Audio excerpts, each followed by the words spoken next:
All right, so here's the deal. I am a self-professed casual MMO player, and I know I'm not alone. Stop booing. There's nothing wrong with it. There are dozens of us. Dozens! And if you were to ask 10 different gamers what it means to be a casual player, you'd likely get a variety of answers, all with a lot of truth to them and all correct in their own way. But I feel like you can boil it down to one word: time. So if you're like me, you need to know when you're choosing a game, especially a game like an MMORPG, what game am I going to get the most value out of for the time that I'm capable of committing to it? So, whether you're a casual like me or a veteran who's here to just maybe sway favor to their favorite game of choice, I'm going to put it to the test and figure out what is the best game for casual players. I'm going to be diving into 7 different MMOs, spending as little money as possible and arguably as little time as possible in each one, spending only 30 to 60 minutes in each game a week. I'm going to be recording the entire process. Every episode is going to be raw gameplay of my experiences as a casual player and a new player for a lot of these games. Now, to maintain some sort of consistency, I am going to make it so that each character is as similar as possible. So I'm going to be creating a human warrior, or the closest thing that exists in the game to a human warrior. I figure that's just a nice, simple baseline to go with. And let's be honest, what's more casual than a human warrior? Now is probably a good time to clarify and admit that Guild Wars 2 has been my MMO of choice for the last almost 2 years now. And to some, I might have left the category of casual. If you ask my frequent watchers of my Guild Wars 2 content, they'll tell you I'm pretty casual. I don't go seeking after group content. Like, I'll do group stuff with friends in the community, but even that, it's very rare because we've got to schedule it and it's a whole ordeal that it's just hard for me personally to fit into my schedule. So I assure you, I'm still very much a casual player. I'm just an experienced casual player when it comes to Guild Wars 2. But regardless, I'm gonna be doing Guild Wars 2 in this series. I'm gonna be starting a brand new character, and I'm going to be trying my best to look at it through the lens of a brand new player from a very casual perspective, and I'm going to avoid using at all costs anything that I've earned in the game, either through gem store purchases or just even money I've earned from other characters. I'm going to keep track of just the money I earn on this character and only spend that money. So I'm going to be very careful with Guild Wars 2 on this one. I just wanted to give you that disclaimer.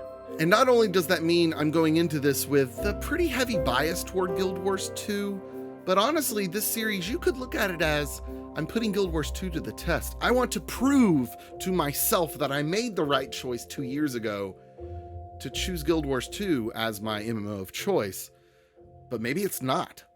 That's what this is for.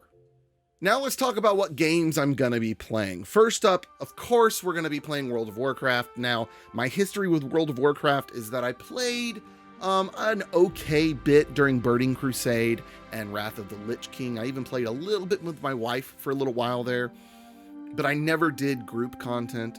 I was terrified of PvP. I just kept to myself. I had a level 35 hunter with a crocolisk as my pet, and I loved that character.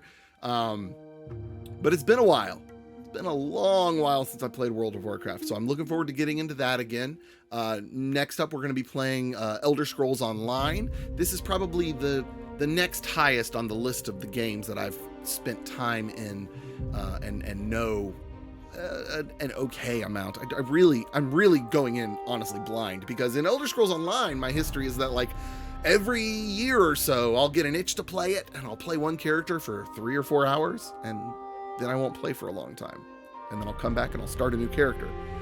So Elder Scrolls Online will be a fun one to dive into and finally like get further along than just like the starting zone. In a similar fashion, we're going to be playing Final Fantasy XIV. Final Fantasy XIV, I played prior to choosing Guild Wars 2 to play. Final Fantasy XIV was in the running because I was in the mood to play an MMO, but I wasn't sure which one I wanted to play. So I almost chose Final Fantasy XIV, and I got one character up to like level 20 or 25 as a Lancer. But I'm looking forward to diving back into that one. I know it's been really popular the last few years. I don't know how casual friendly it's gonna be, but that's what this is for. We're gonna find out. We're also gonna be looking at a few older, more aged, more classic MMOs, but they're the ones that are kind of like more in my circle. We're gonna be playing Lord of the Rings Online, which I've played a little bit, very little bit. I tried to get my wife into it and it just didn't quite click with her. Star Wars The Old Republic, which I have not done anything with. I'm not a huge Star Wars guy. Like I've seen the first 6 movies and I haven't seen anything after that. I enjoy what I've seen, but I have no drive to see the others. And then finally, the 7th game, right? That's 7. Guild Wars 2, World of Warcraft, Elder Scrolls Online, Final Fantasy XIV, Lord of the Rings Online, Star Wars The Old Republic, and RuneScape. For years, I made fun of people playing RuneScape. And yeah, now I'm going to finally dive in and play it. I know, it probably is a fine game. I used to call it Runescape because it's one of those games that like, or it's one of those names that like it needs a hyphen for you to read it right in the URL. So that's the list of games we're going to be playing in this series. I know some of you are already typing your comments to say you should play this game or you should play that game. Write them. Give me your recommendations. Maybe we'll do another 7 in a year or so. I'm open to your recommendations. These are just the games that I'm most familiar with, are the biggest for a lot of them anyways. Or they're just kind of in my circle of influence of people I know that have or do currently play those games. Now, obviously, when we get to the end of this whole thing and all is said and done, it's going to be a very subjective decision on my part to say, this is the MMO that's best for casual players.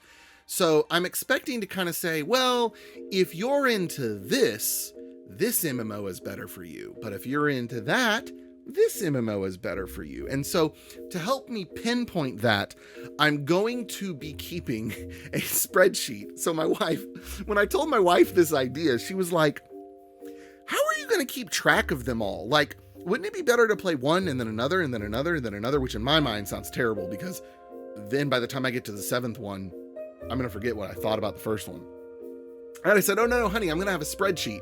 And before I could say anything else, she said, of course, you already have a spreadsheet. So I have a spreadsheet that's going to track some objective things and some subjective things so that at the end, when I'm trying to verbalize things, I have like data to point to. So here are the things I'm going to track. I've got a list here. So on the objective data that I'm going to track the time played, which should relatively be the same, but it'll be important to see nonetheless.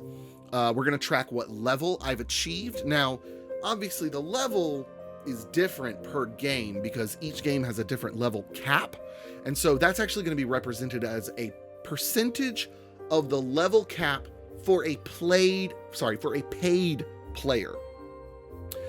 And the reason I'm doing it for a paid player is because that represents the scope of the game. And so I need to compare it to that because it could be that maybe a free player can't reach the top level cap, and that kind of ruins the experience. So the level is gonna be based off of a percentage. We're gonna track how much money I've earned, which that as well isn't an apples to apples comparison, but the growth of income is, right? So we can compare trend lines to see which MMO, this one, you've got to do other means that aren't casual friendly to really make money, or maybe one's like doling out lots of cash to you for every little thing that a casual player would do. So we're also going to be looking at this to me is probably the most important 2 objective stats: gear that you've purchased to equip and gear that you've looted to equip.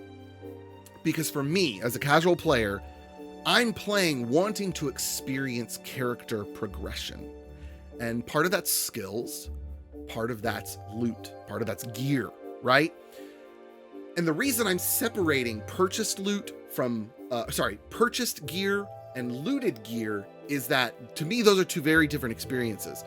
If I loot a sword off of, let's say I'm playing Guild Wars 2, and I loot a cool sword off of a veteran or champion or a boss, that feels way cooler than if I go up to a vendor and purchase a weapon. Or if I go into the auction house and purchase a weapon. And so I want to track those two things. I want to track how many times I purchase gear from a vendor and how many times I loot and equip better gear. And so if I find if I find a better sword in one video, and then I find another better sword in that video, that will count as 2 loots. So anyways, that's all the objective data. Subjective data, character progression. How do I feel my character progressed in that episode, in that 30 to 60 minutes? Combat, how is the combat feeling? Exploration, how much do I want to explore the world that I'm in? The story, how well is it gripping me with the story? How much do I care about it? How much do I loathe reading text after text after text after text? I'm looking at you, Final Fantasy XIV. Sorry, spoilers. I've already recorded some of these videos. What is the solo ability of the game? Like, how much do I rely on other people to do mechanics in the game? Or can I just play by myself? Because that's how most casuals will want to play. What's the ease of use? And this is heavy toward, this is going to be heavy toward like the first few episodes as the game is teaching me things, because ease of use matters a lot in the beginning when you're playing, because it's trying to teach you things. So how easy is it to learn, and then how easy is it to do going forward? That's going to be a really big one, because a casual player, first impressions are everything. If it's difficult to pick up and play and learn, they're not going to make it very far. And then also, we're going to judge the overall fun factor. Like, how much am I enjoying it? Or am I dreading opening up this game every week? We're also going to be giving out bonus points for various things. So it's not just positive bonus points, but it's also negative points. So for instance, I'll go ahead and give you one negative bonus points that I've already given. Is to Lord of the Rings Online, the installation process was a pain in the neck. I just kept getting errors in the launcher trying to patch the game. And it wasn't anything I did. I was looking up tutorials, and I was looking at forum posts, and people were suggesting all these different things, and none of them worked for me. It just kind of eventually worked. It was really awful. So I deducted, out of -10 or +10 bonus points, I gave it -5 bonus points for that, because that was awful. I'm also, just for kicks, I'm going to be rating the music. For those of you who don't know me, I'm a musician, and I love game soundtracks, and so I'd love to just rate them, because that's a fun thing to rate and discuss. So those are all of the analytics and statistics and charts that I'm going to be making for the games throughout this series. And periodically, maybe monthly or so, I'll make a video that kind of looks at the spreadsheet and talks about how the games are stacking up. So anyways, I'm really excited about this, and it's all going to start tomorrow with the Elder Scrolls Online. We're going to do the games from Sunday to Saturday in alphabetical order, because I'm too lazy to come up with some other order to do them in, and I hope to see you there.